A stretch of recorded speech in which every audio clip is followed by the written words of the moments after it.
musician Ed Hince from Weymouth is launching a new community choir, but in Dorchester, and he's in the studio to tell me more. Good morning to you, Ed. Morning, Simon. Happy New Year. Happy New Year to you. And obviously you're feeling very musical already. So Rightly. this idea, where did it come from?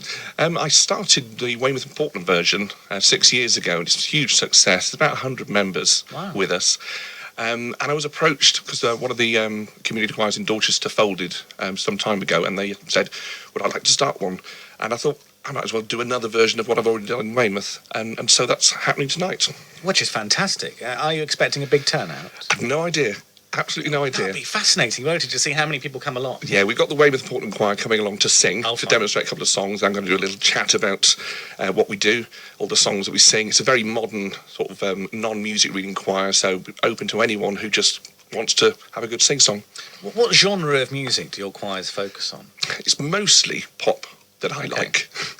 Sort of classic pop. It's quite a dictatorship. So, Motown, for example, things like that? Yeah, we cover most things. We do Rodgers and Hammerstein, right up to Robbie Williams, of course ABBA, and you know, stuff from the charts and stuff that's been in the charts sort of from the 80s, like Erasure and all that sort of thing. So, how strict are you about people having some talent? Because, you know, I could join this choir. I wouldn't be any good.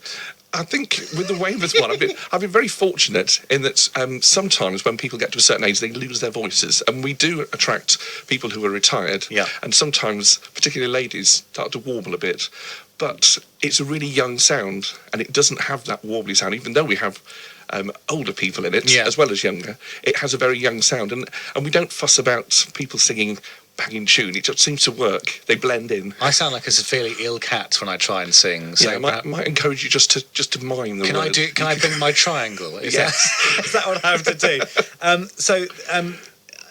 Also, reading through some notes here, some people will know you as Ed Zelton after appearing in a BBC One programme called The One and Only as an Elton John impersonator, but you decided not to continue with your act. That's right. I've made a decision. I want to focus more on my own songwriting as well as this new choir.